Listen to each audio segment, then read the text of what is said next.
MIT technology review Pakistan के news studio में खुशामदीद। मैं हूं आपका मेजबान GM Shah. News round up का आगाज करते हैं। बुलेटिन के आगाज में आपको बताते हैं कि Punjab information technology board Punjab के 50,000 स्कूलों को डिजिटाइज करेगा। इस बात का इजहार PITB के चेयरमैन डॉक्टर उमर सैफ ने लाहौर में मुनाकिद की जाने वाली बैनुल अक़वामी IT कॉन्फ्रेंस ICTD में किया।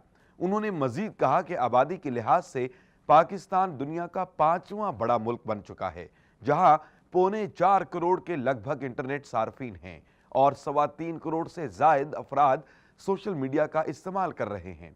और ये स्टैट्स इस बात की दलील है कि पाकिस्तानी अवाम टेक्नोलॉजी के इस्तेमाल को फरोग दे रही है।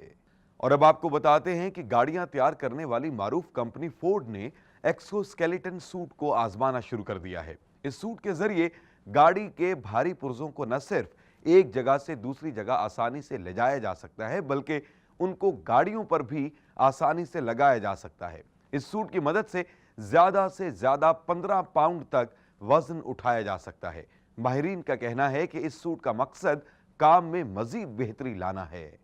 और अब बुलेटिन के आखिर में आपको बताते हैं कि माहिरीन ने एक ऐसी डिवाइस तैयार की है जिसके जरिए आप सिर्फ 3 सेकंड्स में अपने दांतों को साफ कर सकते हैं। इस डिवाइस में टूथपेस्ट डालने के लिए एक मखसूस जगह रखी गई है, जबकि इसमें नस्ब किए गए 22 जदीद ब्रश हेड्स दांतों की हर सतह को साफ करते हैं। इस डिवाइस को यूनिको स्मार्ट ब्रश के नाम से मंसूब किया गया है। इसके साथ ही MIT टेक्नोलॉजी रिव्यू पाकिस्तान के न्यूज स्टूडियो से अपने मेजबान GM शाह को इजाजत दीजिए। अल्लाह निगहबान।